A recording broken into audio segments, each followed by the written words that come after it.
May panibago na namang banat si Senator Risa Hontiveros kay Pastor Kibuloy.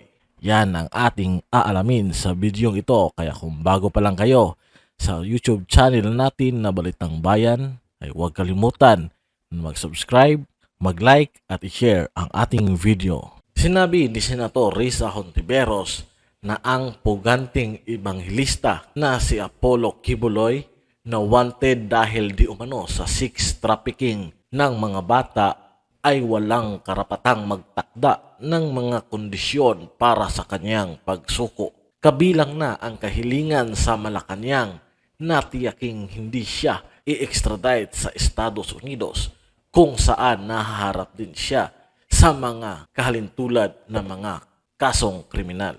Si Kibuloy, leader ng Kingdom of Jesus Christ o KOGC, ay kinasuhan sa Estados Unidos dahil di umano sa pakikipagsabwat para sa sex trafficking sa pamamagitan ng puwersa, panlilinlang at pamimilit, pati na rin sex trafficking ng mga bata. Nasa wanted list din siya ng Federal Bureau of Investigation o FBI. Ang leader ng KOGC ay wanted din o di umano sa bansa dahil sa kanyang pagtangging humarap sa mga korte upang harapin ang mga paglabag sa Anti-Trafficking in Person Act at Special Protection of Children Against Abuse, Exploitation and Discrimination Act.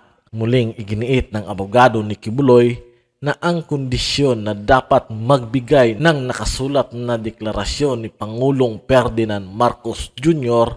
na hindi siya ipapasakamay sa Estados Unidos sakaling siya ay sumuko. Tinugunan ni Hontiveros si Kibuloy sa wikang Pilipino. Hindi magbabago ang aking apila. Sumuko ka na, Kibuloy. Wala kang karapatang magtakda ng mga kondisyon. Tigilan mo ang paggamit ng mga membro ng KOGC bilang human shield. Itigil na ang iyong drama at lumabas ka na sa iyong pinagtataguan, sabi ni Senator Risa Hontiveros. Patuloy na hinahanap ng Philippine National Police ang compound ng KOGC sa Davao City mula noong Agosto 24 upang mahanap si Pastor Kibuloy na pinapaniwalaang nagtatago sa loob ng compound. Samantala, halos lahat ng tao ay alam na si Kibuloy ay laban sa rebilde sa Pilipinas, partikular ang CPP, NPA, NDF. Noon ngang Lunes, ipinahayag ni Presidential Peace Advisor Secretary Carlito Galvez Jr. ang mataas na optimismo na makakamit ng pamahalaan ang isang kasunduan sa kapayapaan sa Communist Party of the Philippines, ang armadong unit nito na New People's Army at ang National Democratic Front of the Philippines o CPP, NPA, NDF sa ilalim ng Administrasyong Marcos. Napakataas ng aming optimismo, oo, sa loob ng termino ng Pangulo o bago pa man matapos ang termino, sabi ni Galvez sa isang press briefing sa Malacanang. Patuloy pa rin ang mga exploratory talks at tulad ng nakita nyo, nagkaroon kami ng mission statement mula noong nakaraang Nobyembre na tumutukoy sa joint communique na nilagdaan ng parehong panig sa Oslo, Norway noong nakaraang taon. Sumang-ayon ang gobyerno at ang NDFP, ang political wing ng CPP at NPA, sa isang prinsipyo at mapayapang resolusyon sa kalahating siglong insuhersya. Nagkasundo ang dalawang panig na magsagawa ng mga dialogo sa isang peace and transformation framework na nakatuon sa karapatang pagtalakay sa mga socio-economic at politikal na dahilan ng armadong tunggalian. Sinabi ni Galvez na may 3 proseso sa negosasyon. Una ay ang pagkuha ng vision statement, pangalawa ay ang framework agreement, at ang pangatlo ay ang final peace agreement. Kaya sa ngayon, patuloy ang aming consistency building, pati na rin ang aming exploratory talks. Napaka-committed ng Pangulo na tapusin ang lahat ng kasunduan at ipatupad ito sa kanyang termino, dagdag pa niya. Kortesiya po sa Vice President at President, hindi na po binubusisi ano yung nagtulak sa mga congressman para busisiin yung budget ngayon? Ano yung kakaiba kay BP Sara? Bakit nila pinutol o itinigil yung time-honored tradition nila na pagbibigay ng kortesiya sa presidente at vice president? Tignan nyo, hindi nila bubusisiin yung ewan ko kung naisalang na yung presidential budget, pero hindi nila yan bubusisiin. Bakit hindi binubusisi? Ano yung time-honored tradition na yun? Yun po yun, time-honored tradition. No? Tradisyon na. Anong kakaiba ngayon kay BP Sara? Bakit nila binali yung tradisyon? Sinagot na po yan ni BP Sara eh.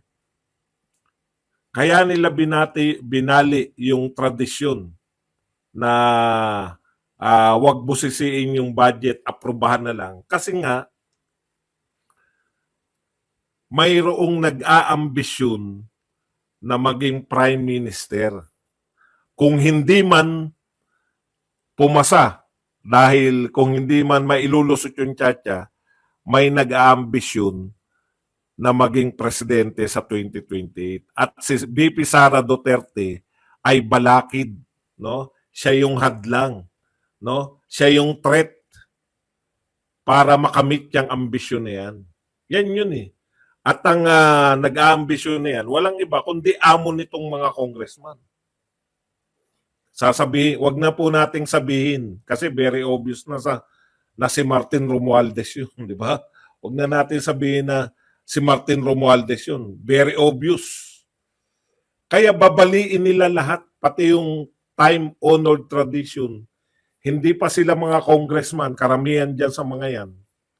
Hindi pa congressman, babaliin nila yan. Dahil threat si BP Sara sa ambisyon ng kanilang amo. Yun lang po yun. No? Yun lang yun na Mr. Congressman Marcoleta. Alam kong alam nyo yan, pero tinatanong nyo lang kunwari.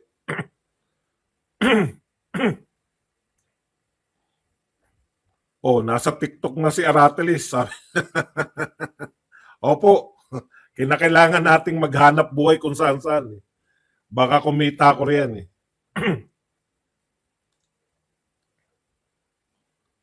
Wala po akong fake news. Sabihin niyo po kung ano fake news ko. Ano po pinake news ko? Meron po ba silang ibang vice president na binusisi? Sige, patulan natin itong mga taga-TikTok. Maganda to kaya kung nilabas yung mga taga-TikTok. Marami dito. Fake news daw yung sinasabi ko. Sabihin niyo po kung sinong vice president ng Pilipinas yung isinalang yung budget. Sabihin niyo. Sabihin niyo kung anong fake news dyan.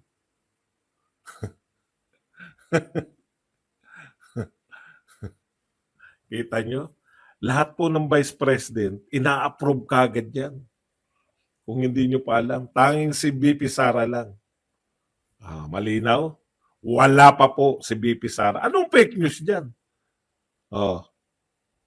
Oy, maganda raw record ni Lenny, katarantaduhan nyo. Ang kaya po siya, yan po ay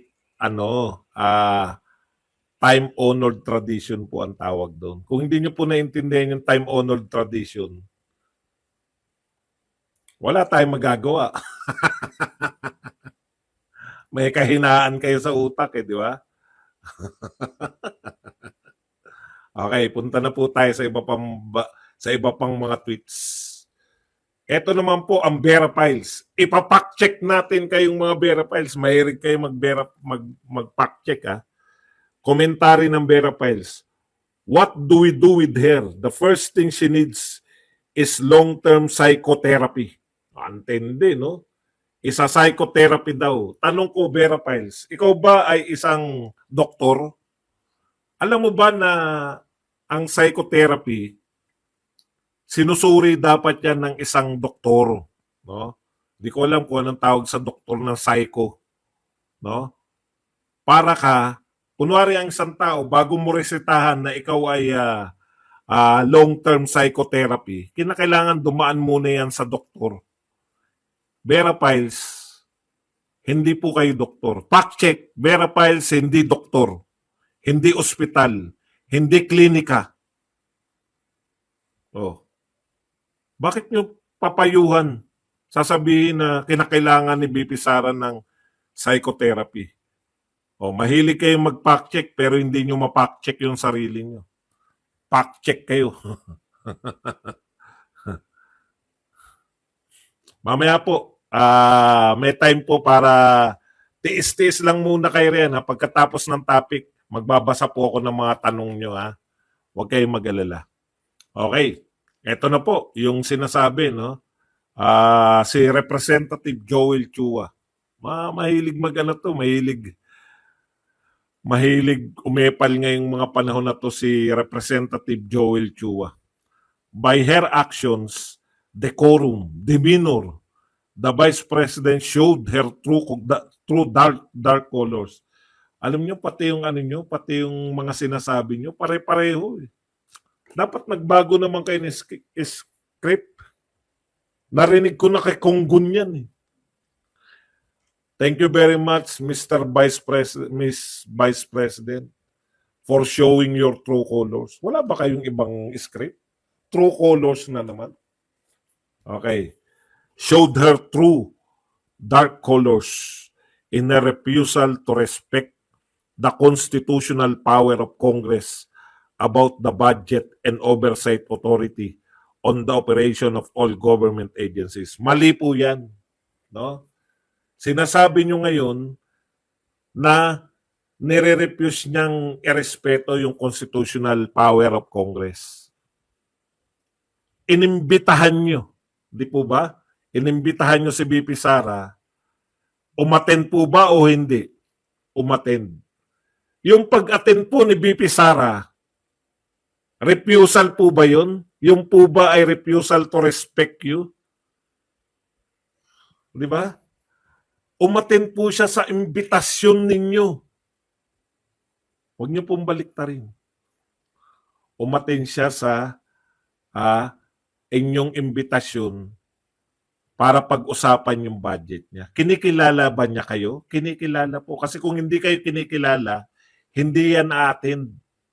O, sino mapapaniwala nyo na hindi kayo kinikilala? Hindi kinikilala ni BP Sara yung... Simple lang po yan.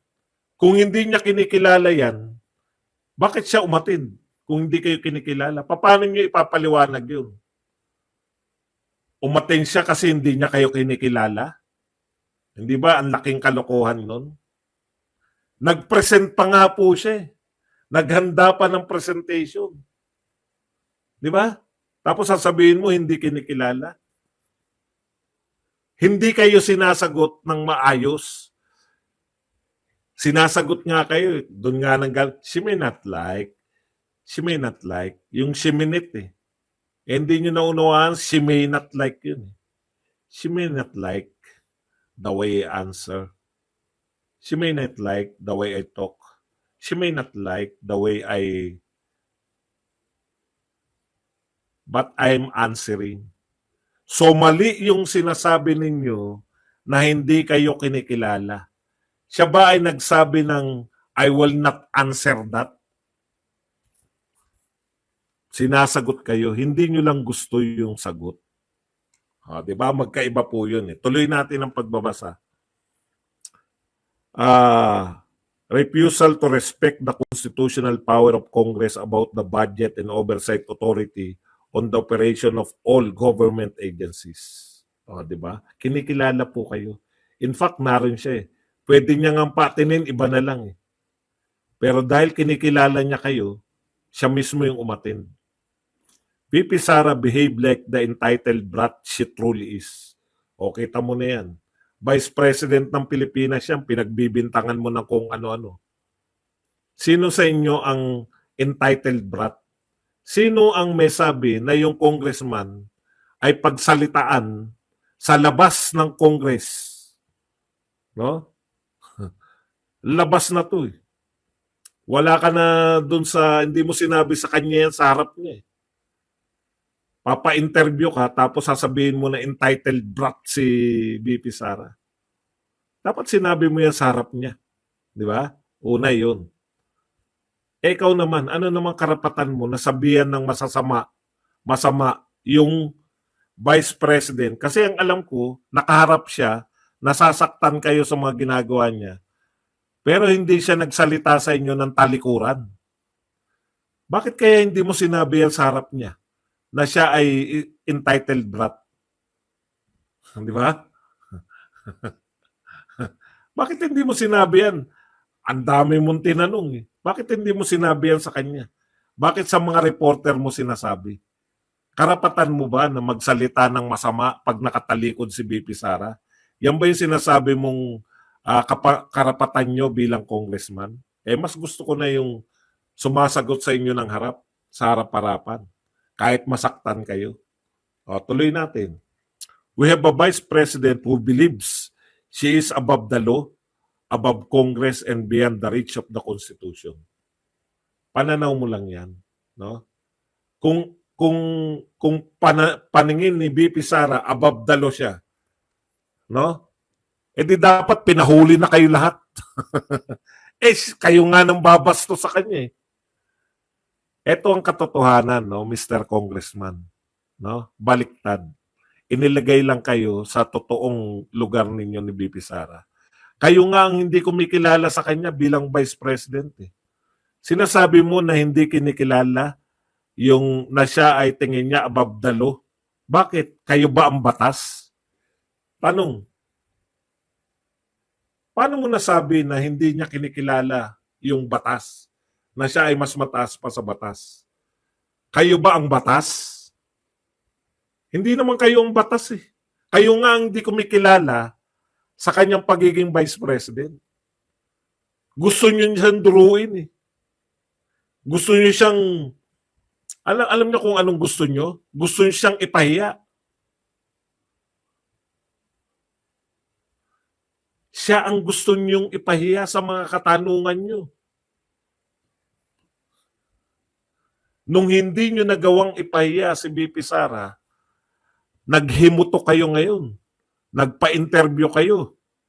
At lahat ng hindi nyo kayang sabihin sa harap niya, doon nyo sinabi sa mga reporter. Dapat sinabi mo sa kanya yan, na harapan.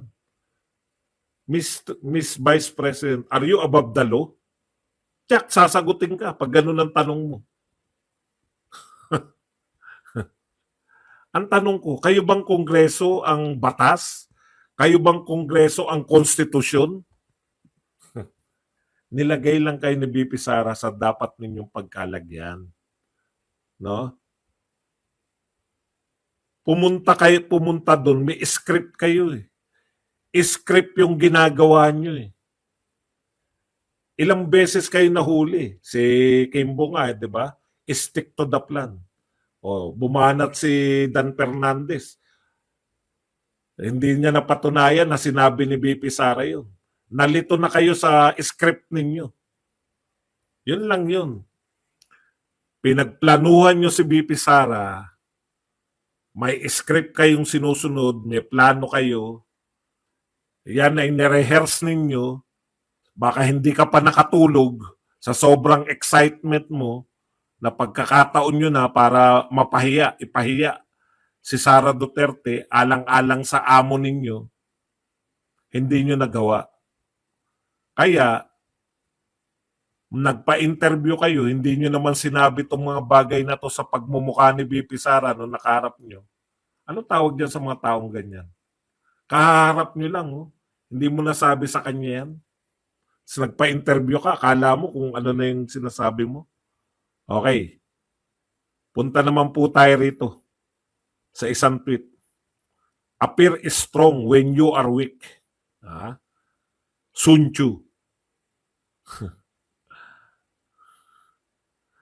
Sara Duterte's deception game. She's putting a mask on appearing like she's a gangsta to intimidate people. But the reality is, behind that mask is nothing but weak nepo baby. Hindi ko alam yung ibig sabihin ng nepo. Nepotism. Weak nepo baby. Alam nyo, Akala ko ba bobo si BP Sara?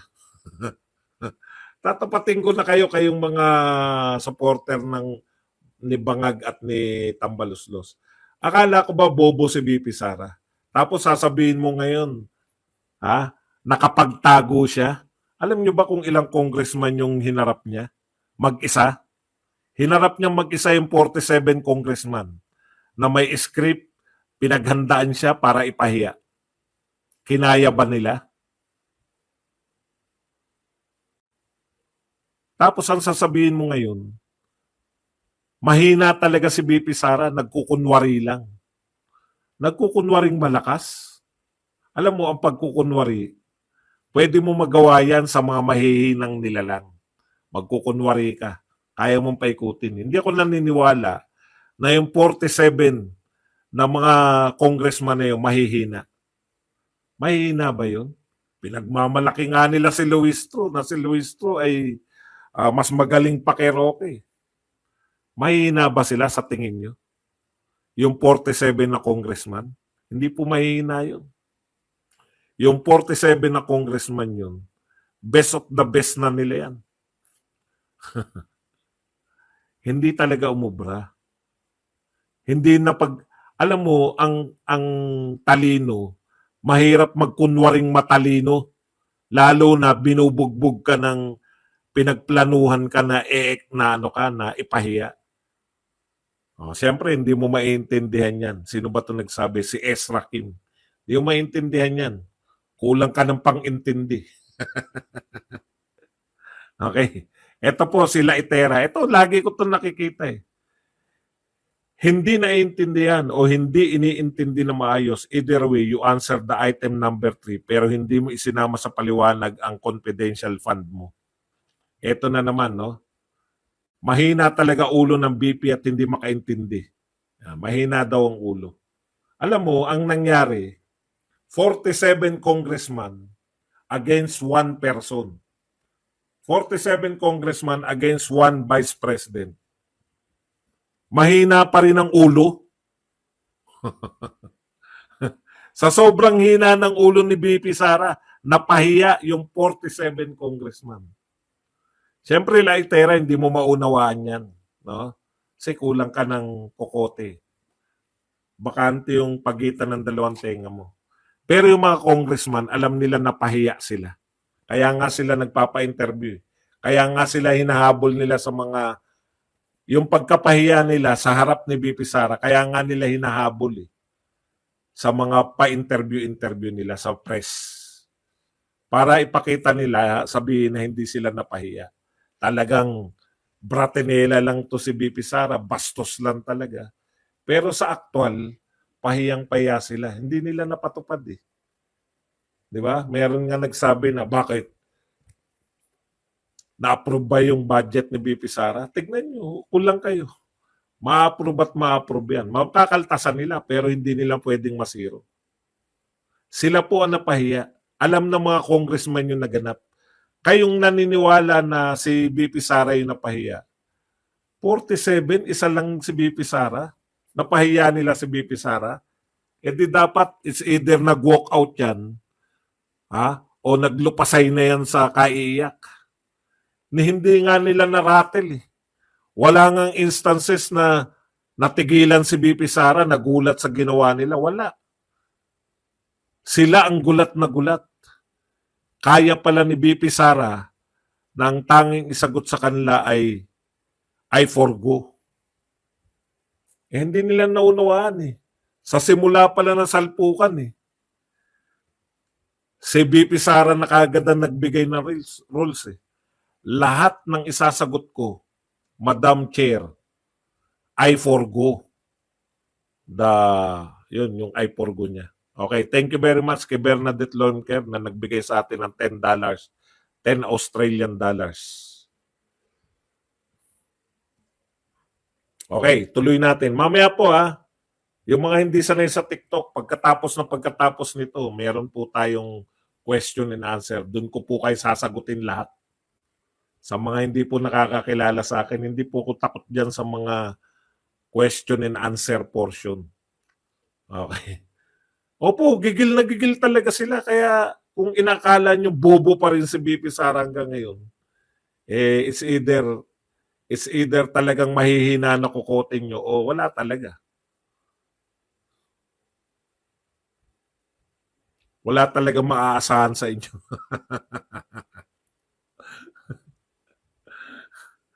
Okay. Putya, maubo. Si Badong Aratlis na pahiya butata. Wala pong makakapagpahiya sa akin. Pasensya na kayo. Hindi mo ako.